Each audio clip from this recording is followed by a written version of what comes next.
Thank you, Father Abraham, Father Becker, Father Gitter, all of our honored guests, and my dear brothers. The priest that I wish to speak to you about this morning was an incredibly intelligent man. He wrote over 60 books and taught theology and philosophy at the university level. He was also a priest who possessed the gift of captivating many people by his preaching. But most of all, he was a man of heroic virtue who helped bring countless souls to heaven. Through oral tradition, I believe I'm related to him on my mother's side of the family. And by the grace of God's providence, I will be ordained a priest exactly 100 years after he was ordained a priest. My priest hero is Venerable Fulton J. Sheen. You probably know Fulton Sheen either from his television show, Life is Worth Living, from his involvement with the propagation of the faith, or from the dozens of books that he wrote. But it's not all these accomplishments that make Fulton Sheen my priest hero. It is the inspiring way in which he lived out his priesthood in his everyday life. Archbishop Sheen was a man who was committed to prayer. On the day of his ordination, he made a resolution to spend a continuous holy hour every day in the presence of the Blessed Sacrament. No matter where he was or what he was doing, what time of the day it was, he always made his holy hour. Over the course of the 60 years as a priest, he faithfully kept this resolution and never missed a single day. When he died of heart failure in 1979, he was found in a kneeling position in his own private chapel before the Blessed Sacrament. Another reason why I admire Fulton Sheen is his profound devotion to the Blessed Virgin Mary. On the day of his ordination, he promised to offer Mass every Saturday in honor of Mary. And like his promise to make a daily holy hour, Sheen was faithful to this promise throughout the entirety of his priesthood. The trust Fulton Sheen had in Mary was incredible. Allow me to tell you a brief story from his autobiography to illustrate this trust. Quote, "When I finished my university studies, I made another pilgrimage to Lourdes. I was deeply concerned that perhaps I would not be permitted to return to Mary's shrine again, for I knew not what task the bishop would assign me. I asked the Blessed Mother to give me some sign that despite the odds of returning to Lourdes, she would do what seemed impossible.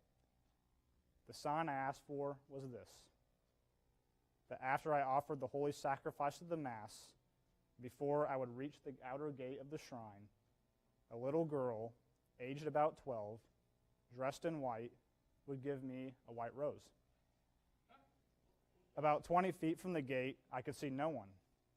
I remember saying, 'You had better hurry. There's not much time left.' As I arrived at the gate, a little girl, aged 12, dressed in white, gave me the white rose." End quote. The Blessed Virgin not only permitted him to return to Lourdes another time, but over the course of Sheen's life, he made 30 pilgrimages to Lourdes and 10 pilgrimages to Fatima. What is extraordinary about this story is not only the sign he received. What is extraordinary is that he had so much trust in Mary's intercession that he knew she would answer this incredibly specific and seemingly impossible request. I am also inspired by Fulton Sheen's willingness to suffer for the salvation of souls. For example, one particular day, when he was at Lourdes, he asked the Virgin Mary's intercession to send him some sort of suffering to help a soul. As he was walking up the stairs of his hotel later that night, he noticed that someone was following him. When he turned around, a 21-year-old woman said that she saw him at the shrine and wanted to talk to him. She said that she was an atheist, but he found out that she was actually a fallen-away Catholic. Sheen purposely missed his train and stayed in Lourdes for 3 days until she made a confession and was brought back into the church. After her conversion, his suffering began. He had an extremely difficult time getting back to Paris. After 72 hours of countless inconveniences, sleeplessness, and inadequate food and rest, Fulton Sheen finally arrived at his destination. Reflecting on the situation, Sheen said, quote, "There is a price tag on every soul. Some are cheap, others expensive. As it is possible to transfuse blood from one member of society to another to cure an anemic condition, so it is also possible for any celled member of Christ's mystical body to apply his splinter of the cross to some other soul in need." End quote. After learning more about his life and virtues, I've been inspired to be always committed to prayer, to develop a deeper relationship with Mother Mary, and to be willing to suffer for the salvation of souls. There is a saying that goes, if a priest is a saint, his people will be holy. If a priest is holy, his people will be good. If a priest is good, his people will be fair. And if a priest is fair, his people will be mediocre.